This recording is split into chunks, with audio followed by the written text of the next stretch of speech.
오늘은 저번에 쭉 여기까지 다 했었어요. 우울증, 치매 다 하고 이제 다시 근골격계 무릎을 하려고 해요. 오늘은 무릎 가지고 강의를 하겠습니다.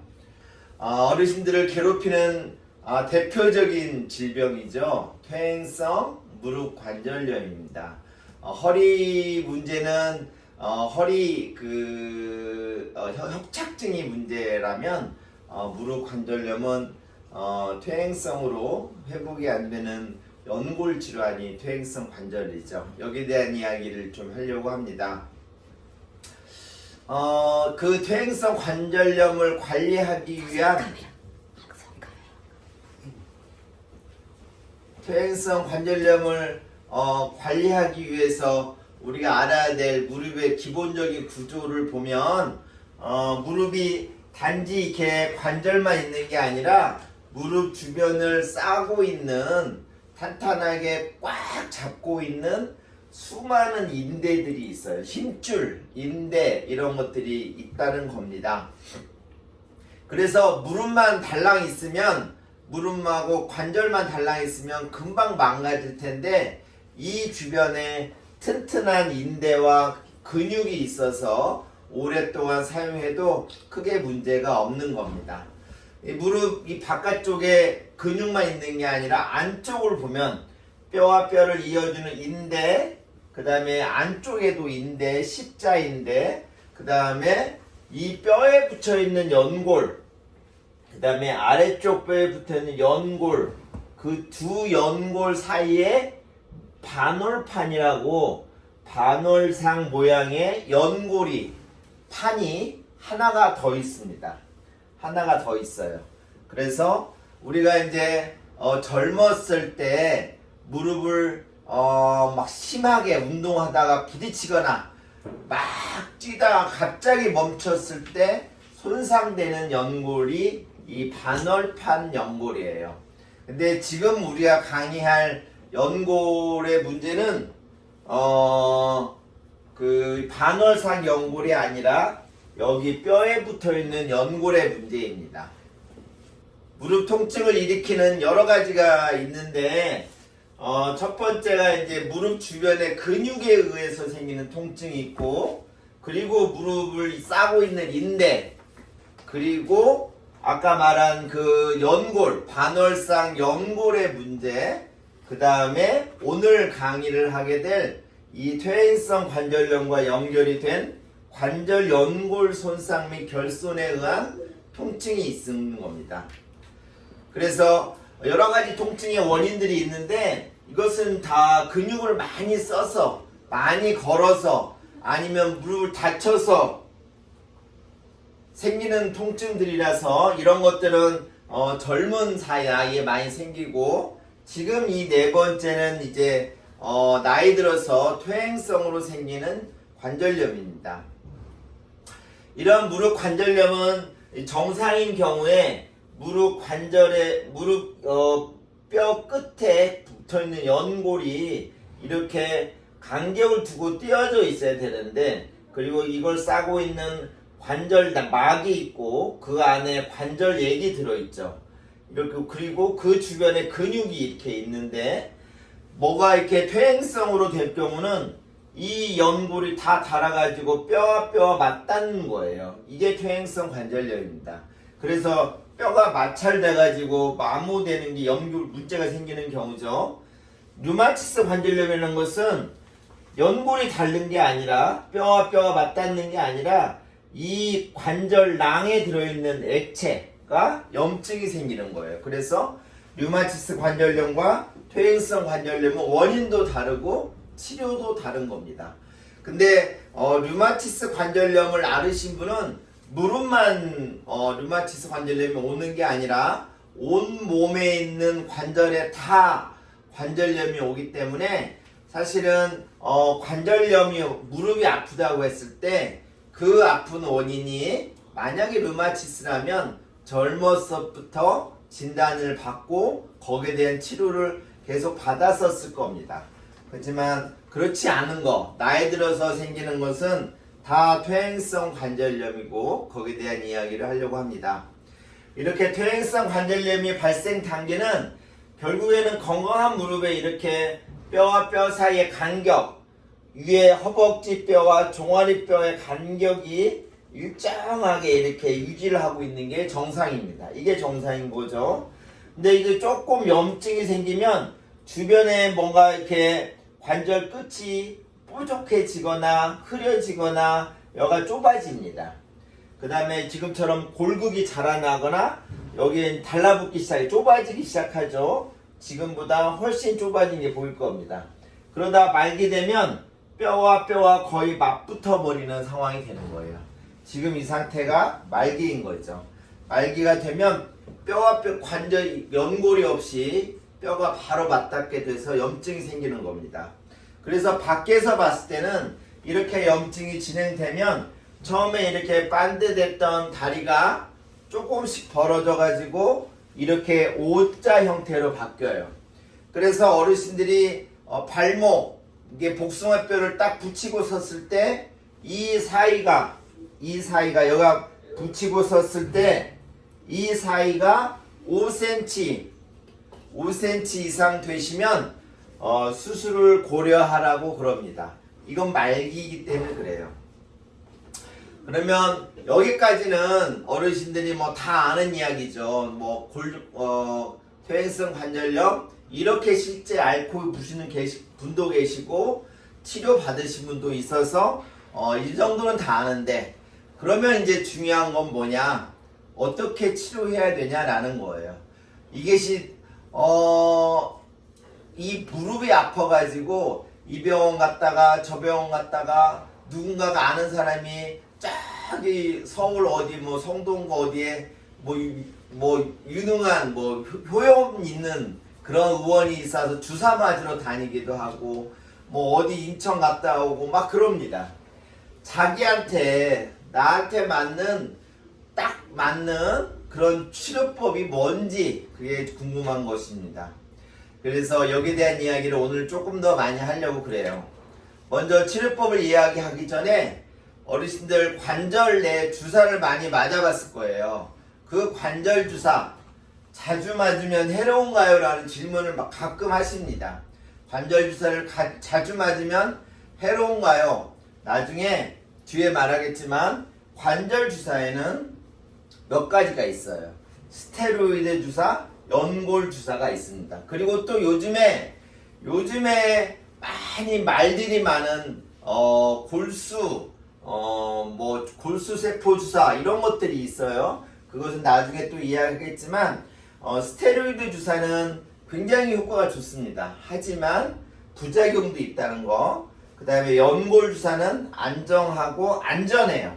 하지만 어떻게 써요? 연골을 그냥 밖에서 집어넣는 게 아니라 주사기로 무릎 관절 내에 뾰족한 걸 집어넣어서 그 안에다 연골 주사를 넣는 거라서 그 집어넣는 과정에 아무리 잘 시술을 잘하는 의사라 하더라도 한 번씩 뭐 한 10번 하면 한 번 아니면 서너 번 하면 한 번씩 어떻게 하겠어요? 주변에 인대를 자극하거나 아니면 잘못 찌르거나 아니면 그나마 있던 연골을 건드리거나 그런 부작용이 생길 수가 있기 때문에 꼭 필요한 경우만 맞는 것이 좋을 것 같습니다. 자주 맞을 필요 없는데 하지만 필요하면 맞지만 이것을 굳이 맞으면 좋은 것은 아니라는 겁니다. 그 다음에 또한 어떤 분들은 약을 안 드시려고 그래요. 약을 먹으면 속이 다 망가진다고 생각을 해요. 그래서 약을 안 드시는데 이 약이 옛날에 소염진통제라고 그래서 그 약을 먹으면 속이 막 위가 헐어. 그 다음에 피도 나기도 하고 그 다음에 몸이 붓기도 하고 그런 분들이 있어요. 근데 그런 분이 10명에 1명도 안 됩니다. 100명 하면 1명 정도가 그런 분이 있지 대부분은 크게 문제가 없어요. 또 하나 요즘의 약들은 많이 좋아져서 그런 부작용도 많이 줄었고 또 하나는 그 약을 드릴 때 항상 위장약을 섞어 드려서 그런 위장 장애가 많이 줄었습니다. 반면에 약을 안 먹으면 어떠냐? 통증. 한번 어르신들 생각했을 때 여기가 상처가 났어요. 약을 먹으면 하루 이틀이면 나을 걸 약을 안 먹여서 열흘 20일 막 이렇게 가는 겁니다. 무릎 관절 통증도 마찬가지예요. 적절한 시기에 약을 먹으면 빨리 회복이 빨라져요. 가는 회복이 정상대로 회복되는 게 빨라지는 거예요. 그래서 물론 계속 먹는 건 안 좋지만 굉장히 아플 때는, 염증이 심할 때는 약을 드시는 게 좋습니다. 부작용이 있다면 거기에 대처하는 게 좋은 것이지 아예 약을 무서워서 안 먹는 건 현명하지가 않아요. 그 다음에 완치할 수 있나라는 분들을 봐요. 완치. 제가 전에도 강의를 한 적 있겠지만 척수관 협착증 완치가 불가능하다고 그랬어요. 퇴행성 관절염 역시 완치가 안 됩니다. 완치는 불가능해요. 완치가 어려워요. 하지만 완치하는 게 아니라 그 상태로 유지하게 할 수는 있어요. 유지하지 않게. 더 나빠지지 않게 하는 것이죠.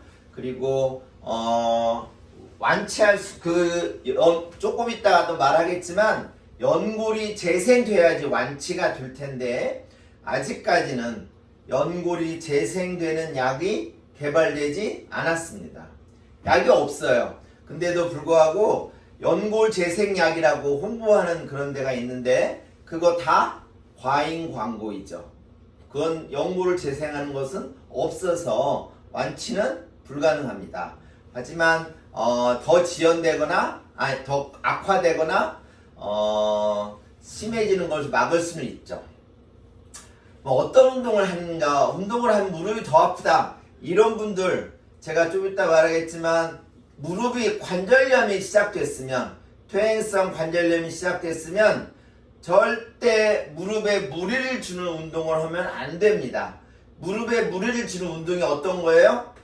어르신들 무릎이 아픈데 불구하고 매일 아침 학교 운동장을 2바퀴 3바퀴씩 돌고 오셔요. 그리고 나서 막 후끈후끈 하는데 내가 운동을 했으니까 좋아질 거라고 기대를 하지만 그렇지 않습니다. 무릎이 아픈 운동을 하면 안 돼요. 부어있는 상태로 운동을 하면 안 됩니다. 만약에 해야 된다면 체중이 실리지 않는 수영이나 자전거 타기, 조금 이따 알려줄 그런 운동들을 해야 됩니다.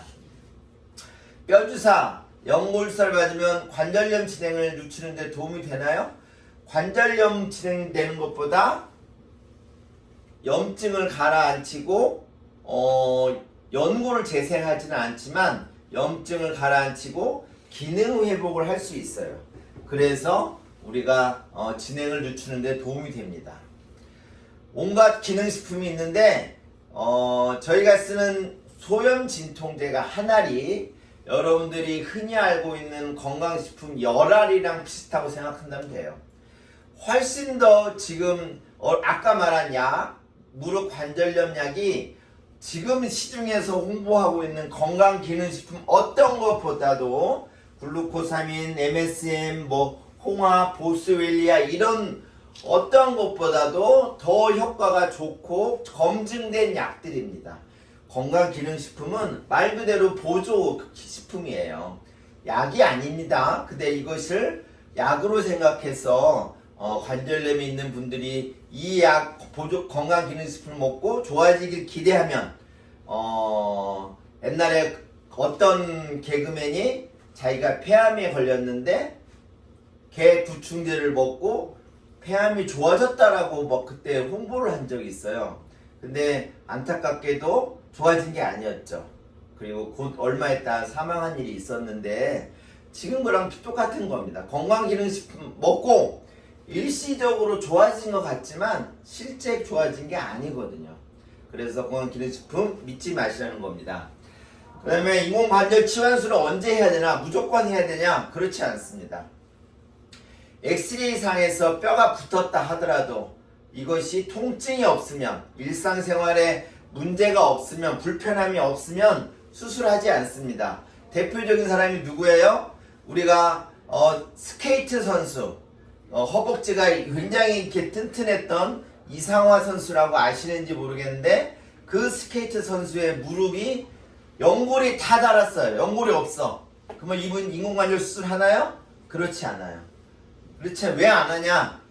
무릎 주변의 근육과 인대가 튼튼해서 그 무릎과 인대가 연골을 대신해서 잡아주기 때문에 단단하게 잡아주기 때문에 뼈가 맞닿지가 않고 염증이 안 생기는 겁니다.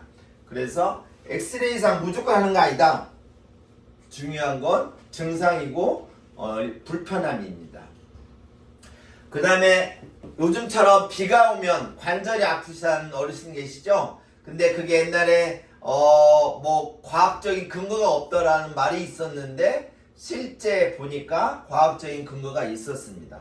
날씨가 흐리고 비가 오면 날씨가 저기압이 되면서 무릎으로 가는 혈액순환이 줄어들고 그 다음에 작은 신경들이 그런 기압이 떨어짐으로 인해서 통증을 유발한다고 그래요.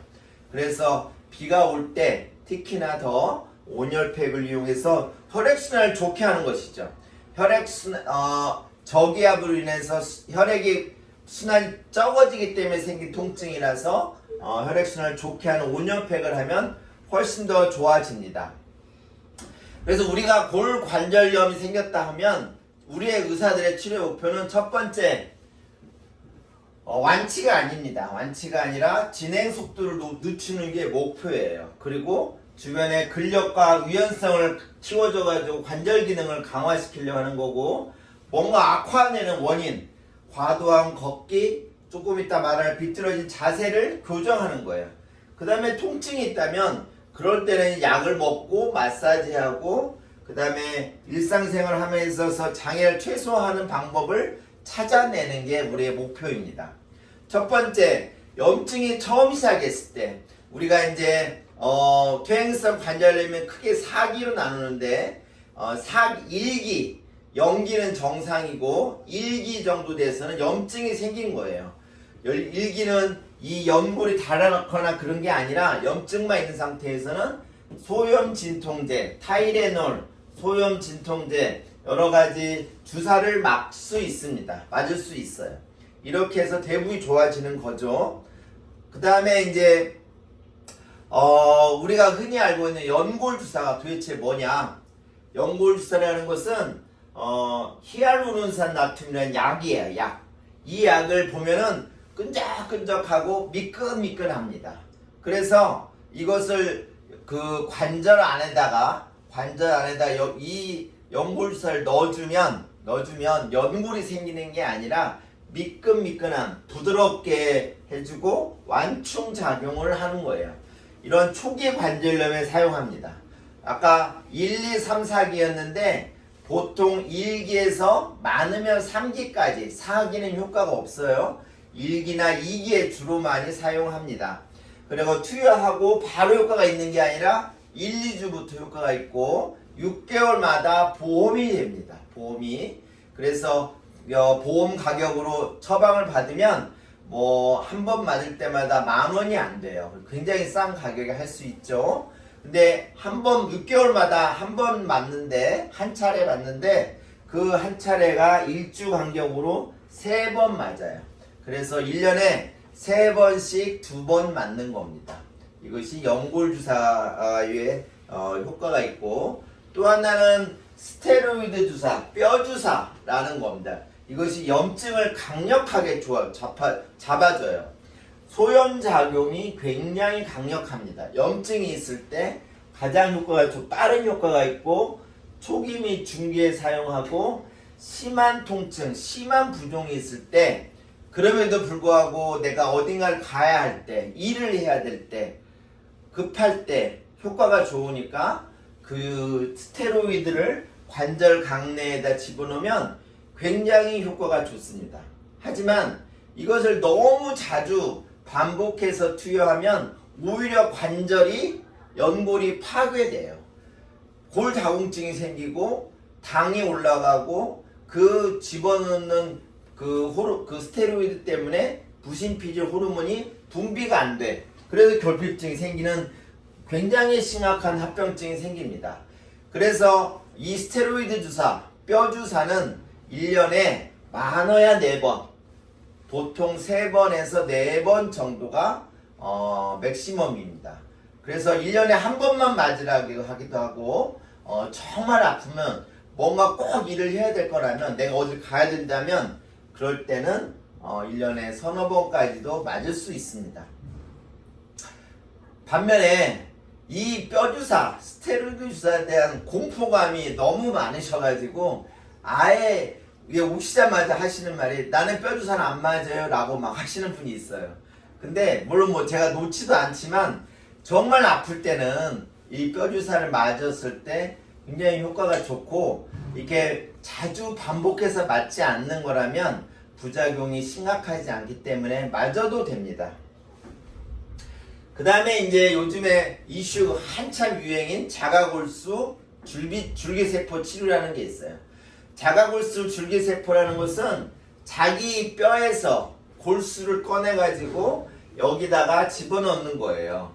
그런데 이게 이제 보건복지부에서 신의료기술로 인정했습니다. 신의료기술로 인정한 유일한 줄기세포 치료라고 그래가지고 건강보험공단의 보험 인정은 안 돼요. 단 그 실손 보험만 이걸 인정을 해줍니다. 건강보험을 안 내주죠. 비싸다는 거예요. 보험이 안 돼요. 근데 어떤 걸로 인정을 해줬냐? 뭘로 이걸 갖다 인정했냐면, 여기 보는 것처럼 기존 주사 치료와 비교하여 아까 말한 그 연골주사와 비교해서 유사한 수준의, 월등한 것도 아닙니다. 유사한 수준의 통증 완화와 관절 기능 개선 효과가 있다라고 판단했고, 그러한 약이 합병증이나 부작용이 심하지 않아서 초기 무릎 관절염 대상으로 그 신의료기술로 인정한 겁니다. 근데 요즘에 이거 갖고 어떻게 말을 합니까? 대부분의 그에서 연골 재생을 돕고, 그 다음에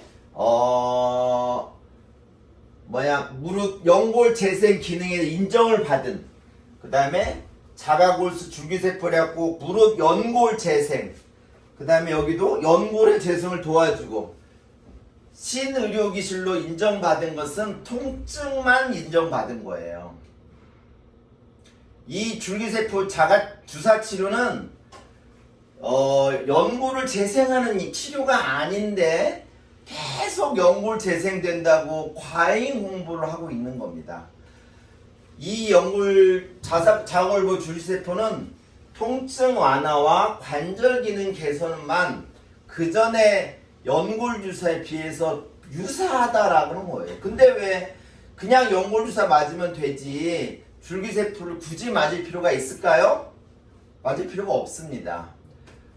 그냥 연골 주사를 맞아도 동일한 효과를 낸다고 하는 것이죠.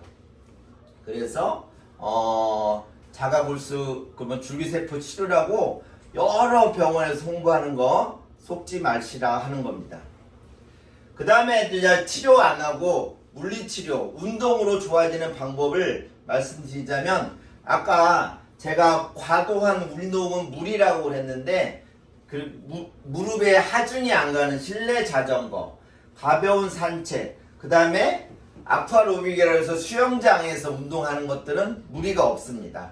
그래서 권장되는 운동은 대퇴사두근이 허벅지 근육이에요. 허벅지 근육을 키우는 거, 그 다음에 관절에 무리가 되지 않는 스쿼트 운동, 벽에 등에 기대고 있는 스쿼트 운동 좀 이따 보여드릴게요.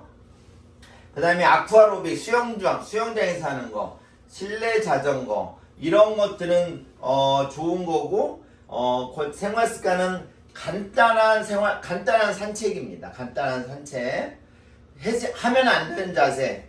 첫 번째, 쪼그려 앉는 거, 양반다리 하는 거, 다리를 꼬는, 무릎을 강하게 압박하고 안 좋은 자세, 혈액순환이 안 좋아지고 무릎 관절을 압박하는 자세는 하면은 더 나빠집니다.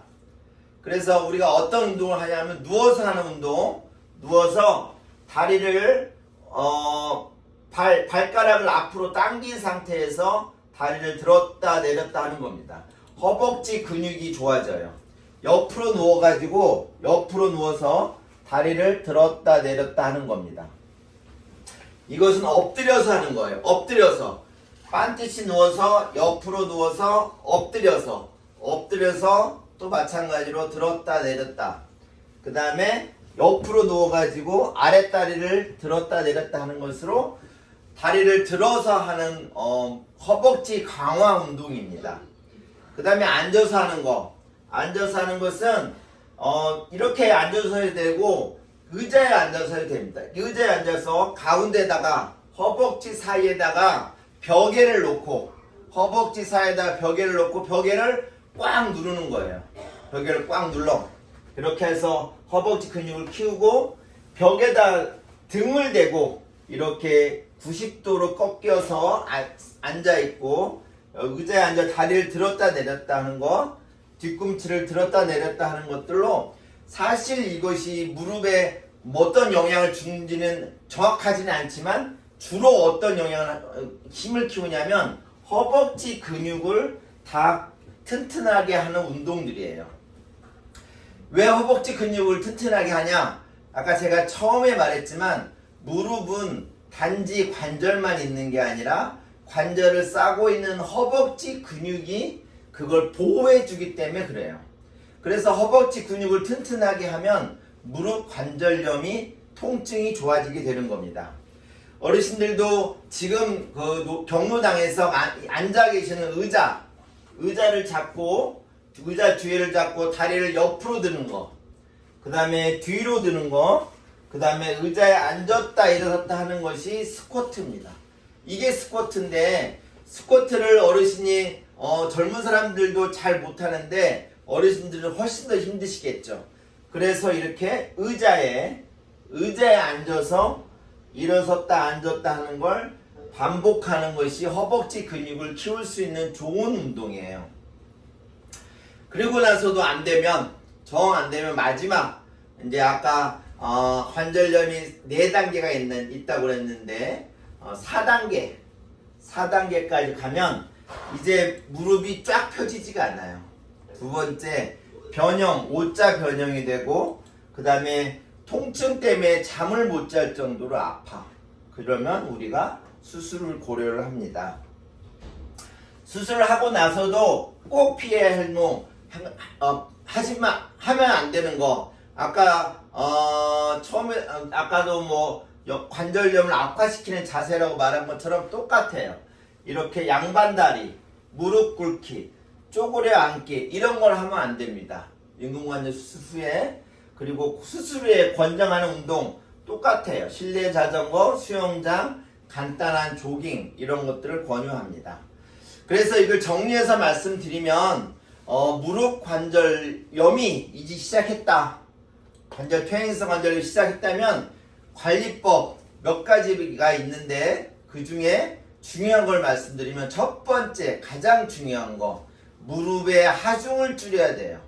무릎의 하중을 줄이는 첫 번째 가장 쉬운 것은 체중을 줄이는 겁니다. 체중을 5kg 줄이면 통증을 절반으로 줄일 수가 있다고 그럽니다. 그 다음에 유산소 운동 간단한 걷기를 하고 더 중요한 거 무릎 주변의 근육을 강화하는 운동입니다. 무릎 주변의 근육을 강화하는 운동이 어디 운동이라고요? 허벅지 운동이에요. 허벅지 운동을 튼튼하게 해야지 무릎이 좋아져요.